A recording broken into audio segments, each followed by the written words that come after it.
स्वागत है दोस्तों स्टडी फॉर यूपीएससी में।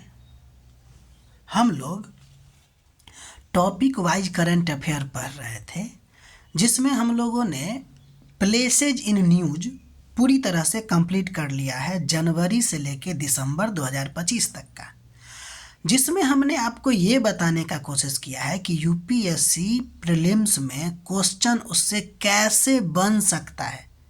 ठीक उसी तरह अब हम साइंस एंड टेक्नोलॉजी का करंट अफेयर सेशन कर रहे हैं। मार्च अप्रैल यानी कि मार्च तक कंप्लीट करके अप्रैल 2025 का पार्ट 2 आज हम लोग पढ़ेंगे। स्वागत है आपको स्टडी फॉर यूपीएससी में। ठीक, हम लोग पहला टॉपिक जो आज देखेंगे वो है बैट इकोमॉन डिवाइस।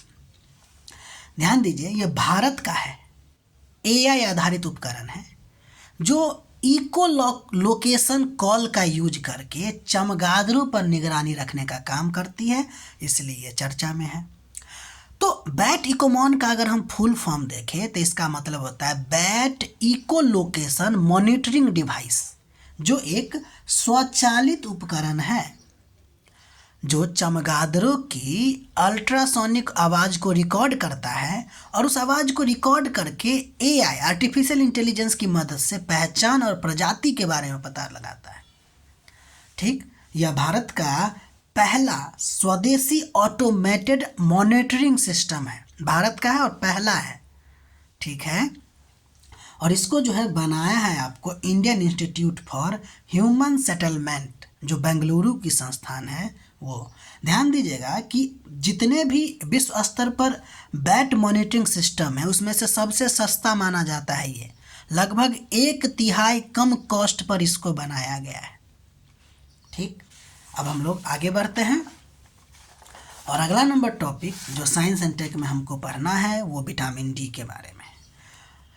ठीक है, हम लोग इसको क्यों पढ़ने जा रहे हैं, क्योंकि एक अध्ययन हुआ है और उस अध्ययन से पता चला है कि 5 भारतीयों में से एक व्यक्ति भारत का है जो विटामिन डी की कमी यानी कि विटामिन डी का डिफिशियंसी को झेल रहा है, जिसके वजह से हड्डी के स्वास्थ्य और बीमारियों को लेकर चिंता भरी है। देखिए, हम लोग उष्णकटिबंधीय क्षेत्र में आने वाला देश है, फिर भी यहाँ पे ये एक समस्या है। तो हम लोग अब देखेंगे विटामिन डी के बारे में, बहुत बेसिक है, यह पहले से भी आप लोग जानते होंगे। तो पहली बात तो सीधे विटामिन डी का रासायनिक नाम अगर हम कहें तो कॉल्सीफेरॉल है। विटामिन डी का टाइप भी होता है जिसको कहते हैं D2 और D3। D2 को बोलते हैं ऑर्गो कैल्सीफेरॉल और D3 को बोलते हैं कोली कैल्सीफेरॉल। ध्यान दीजिएगा, D2 हमको केवल पौधा से प्राप्त होता है और D3 जो है आपको या तो वो हमारे त्वचा में बनता है, सूर्य के अल्ट्रावायलेट रे में जो टाइप है बी, तो UVB किरणों से हमारे त्वचा में बनता है और पशु या नहीं तो पशु आधारित खाद्य श्रृंखलाओं से हमको मिलता है। ठीक, ये ज़्यादा प्रभावी हमारे लिए माना जाता है। ठीक है, अब हम कुछ और बात करते हैं कि यह एक फैट सॉल्यूबल विटामिन्स हैं। आपने विटामिन का 2 टाइप पढ़े होंगे, ऐसा एक जो पानी में घुलनशील होगा और एक जो वसा में घुलनशील होगा। तो ये एक प्रकार का फैट सॉल्यूबल विटामिन है। सनशाइन विटामिन इसको कहते हैं और हार्मोन लाइक फंक्शन भी करता है, इसलिए इसको हम लोग हार्मोन विटामिन भी कहते हैं। शरीर में इसका मेन काम होता है आपको कैल्शियम और फास्फोरस को एब्जॉर्ब करना। ठीक, अब हम लोग आगे बढ़ते हैं। इसकी कमी से देखिए बच्चों में रिकेट्स हो जाता है और वयस्कों में ऑस्टियोमलेसिया जैसे रोग हमको देखने को मिलता है, और भी बहुत सारा रोग हो सकता है, 2-3। तो ये इसके कमी का परिणाम है। भारत आप जानते हैं कि सन रिच कंट्री है, इसके बावजूद भी विटामिन डी डिफिशियंसी हमारे लिए बहुत व्यापक समस्या है, जो पहले आपको बताए हैं। इसके पीछे कॉज क्या है वो बहुत सारा है। जैसे हम लोग ज़्यादातर रूम में ही बैठे रहते हैं, कपड़ा भी पहनते तो पूरा मतलब कि पूरा शरीर ढका हुआ होता है, तो ये कारण हो सकते हैं डिफिशियंसी को लेकर। अगला number topic science and tech में जो चर्चा में थी वो है आपको बायोमास सैटेलाइट मिशन। ये जो है मिशन वो ESA यानी कि यूरोपीय अंतरिक्ष एजेंसी का मिशन है, जिसका मेन काम है आपको विश्व स्तर के वनों का मानचित्रण करना, खासकर 3D, और वैश्विक कार्बन चक्र में उसकी भूमिका क्या है वो बताना। ठीक, इसलिए इसको लॉन्च किया गया है। तो यह एक प्रकार का अर्थ ऑब्जर्वेशन उपग्रह मिशन है जो ESA द्वारा वेगा C रॉकेट से लॉन्च किया गया है। इस बात की एक विशेषता ये है कि इस उपग्रह में P बैंड रडार का यूज किया गया है, यानी कि P band synthetic aperture radar SAR का यूज किया गया है, जो घने वन आवरण के नीचे तक पहुंचकर उसका डाटा को क्या किया जा सकता है, कैप्चर करेगा और उसका 3D बायोमास मैप बनाएगा। ये बात भूलिएगा नहीं, ठीक है। यह आपको सूर्य समकालिक कक्षा सिंक्रोनस ऑर्बिट में इसको स्थापित किया जाएगा, जो लगभग इतना किलोमीटर ऊंचाई पर होगा। ठीक, तो बायोमास सैटेलाइट मिशन है ये। अब अगला नंबर हम लोग जो मिशन पढ़ेंगे उसका नाम है GAIA मिशन। ये मिशन आपको यूरोपीय अंतरिक्ष एजेंसी का ही है, जिसको आधिकारिक तौर पर आपको बंद कर दिया गया है, जो 2013 से चालू था। तो इसलिए ये चर्चा में आ गया। ज़्यादा इसके बारे में नहीं देखना है, पहले इसका फुल फॉर्म देख लीजिए। तो यह एक प्रकार का ग्लोबल एस्ट्रोमेटिक इंटरफेरोमीटर फॉर एस्ट्रोफिजिक्स है, इसका फुल फॉर्म है ना, global astrometric interferometer for astrophysics. मतलब यह एक एस्ट्रोनॉमी यानी कि तारों की सटीक स्थिति का मापन का एक मिशन है या एस्ट्रोमेट्री मिशन है, जिसका उद्देश्य है मिल्की वे गैलेक्सी यानी अपना जो गैलेक्सी है उसका 3D मानचित्र बनाना, इसके उत्पत्ति, संरचना, विकास को समझना। इसको आपको कक्षा 2 यानी कि लैग्रेंज पॉइंट 2 में इसकी जो कक्षा है वो लैग्रेंज पॉइंट 2 पे है। ये लगभग 1 लाख से ज़्यादा तारों का सटीक मानचित्रण किया है, तो इसके बारे में भी ध्यान रखिएगा। तो GAIA मिशन किसका है? ESA का मिशन है। अगला नंबर टॉपिक थोड़ा सा अच्छा टॉपिक हो सकता है ये, RNA based antiviral defence mechanism in plant. Actually में कि जो कुकुम्बर में एक कुकुम्बर मोजेक वायरस है, जो पौधे में के वायरस वैश्विक कृषि के लिए एक बड़ा खतरा बन गया है। क्या बन गया है? यानी कि ये जो वायरस है ना CMV, वो पौधों के लिए खतरा बन गया, खासकर खीरा के प्रजाति वाले पौधों के लिए। तो ये जो शोधकर्ता है ना, वो पौधों की तो रक्षा करना चाहते हैं, तो वो क्या कह रहे हैं कि हम अनुवांशिक संशोधन किए बिना जो इसमें RNA आधारित एंटीवायरल विधियां हैं ना, वही हम बनाना चाहते हैं। तो यही आपको चर्चा का विषय रहा, जिसमें हम लोग 2 चीज़ देखेंगे। पहली बात तो खीरा यानी कि कुकुम्बर मोजेक वायरस क्या होता है, और RNA आधारित एंटीवायरल मैकेनिज्म जो प्लांट में होता है वो क्या होता है। ठीक है, अब देखिए खीरा मोजेक वायरस यानी कि कुकुम्बर मोजेक वायरस क्या है। तो यह एक प्रकार का RNA वायरस है जो एफिड या सीड के माध्यम से क्या होता है, फैलता है, और कुकुम्बरिट्स यानी कि कुकम्बर्स और अन्य पौधों में मोजेक सिस्टम को उत्पन्न करता है।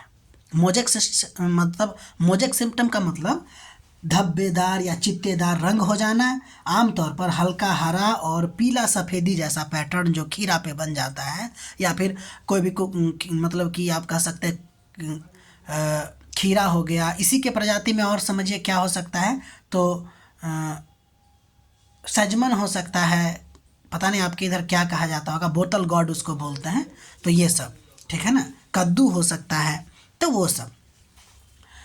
तो ये होता है आपको खीरा मोजेक वायरस। अब देखिए plant RNA based antiviral defence mechanism की जब हम बात करते हैं तब इसके बारे में पढ़ते हैं क्या है। देखिए पौधा में वायरस के खिलाफ सबसे प्रभावी रक्षा प्रणाली जो होता है उसका नाम है RNA साइलेंसिंग या नहीं तो आरएनए इंटरफेरेंस, जिसको कहते हैं RNAi। यानी पौधा में अगर वायरल डिजीज हो रहा है तो उसका जो प्रतिरक्षा प्रणाली है उसका नाम है आरएनए साइलेंसिंग या आरएनए इंटरफेरेंस। ये क्या है? तो एक जीन स्तरीय प्रतिरक्षा तंत्र है जो वायरल आरएनए को पहचान कर नष्ट कर दिया जाता है, यानी कि नष्ट कर देता है। ठीक, यानी कि पौधा को अगर बीमारी होगी तो आरएनए बेस्ड डिफेंस मैकेनिज्म काम करेगा। क्यों काम करेगा? ये जरूरी क्यों है ये मैकेनिज्म? तो ध्यान दीजिए, जिस तरह हम लोगों के शरीर में एंटीबॉडी होते हैं या एडप्टिव इम्यूनिटी सेल होते हैं जो हमारे लिए एंटीबॉडी बनाता है। आप जानते हैं ना कि लिम्फोसाइट है ना, इसमें T लिम्फोसाइट और B लिम्फोसाइट होता है। T का काम जानते होंगे, पहचानना होता है, और B का काम क्या होता है? एंटीबॉडी का बनाना। पौधा में एंटीबॉडी नहीं होता है, यानी कि एडप्टिव इम्यूनिटी नहीं होता है। ठीक, पौधा जो होता है ना उसमें ज़्यादातर जो है आपको अधिकांश प्लांट जो होते हैं आपको अधिकांश प्लांट वायरस जो होता है वो ज़्यादातर आरएनए वायरस होता है। इसीलिए पौधा में आरएनए बेस्ड डिफेंस ज़्यादा कारगर साबित होंगे।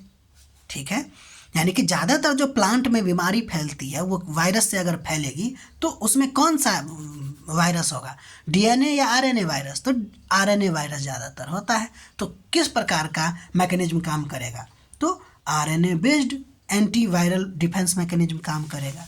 तो अब हम देखते हैं कि ये काम कैसे करता है। देखिए, जब भी वायरस पौधा में जाएगा तो यह अपना कॉपी यानी कि अपना संख्या बढ़ाना शुरू कर देगा, तो अपना कॉपी बनाना शुरू करता है। कॉपी बनाना जो शुरू करता है तो उसको हम लोग बोलते हैं DsRNA, यानी डबल स्टैंडर्ड आरएनए में ये बदलने लगता है। ठीक है, अब ये गया। अब पौधे में ऐसा क्या है? तो उसमें एक है डाइसर एंजाइम। ये क्या करता है? DsRNA को छोटे छोटे टुकड़ों में बांट देता है, जिसको siRNA कहते हैं।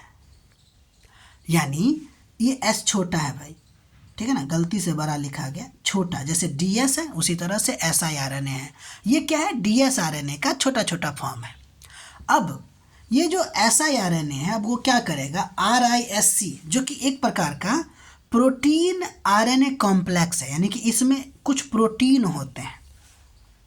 ये siRNA क्या होगा? रिक्स कॉम्प्लेक्स से जुड़ जाता है और फिर वायरस को यानी कि ये जो वायरस है उसको पौधा को ढूंढने में मदद जो करवाता है वो रिक्स करवाता है।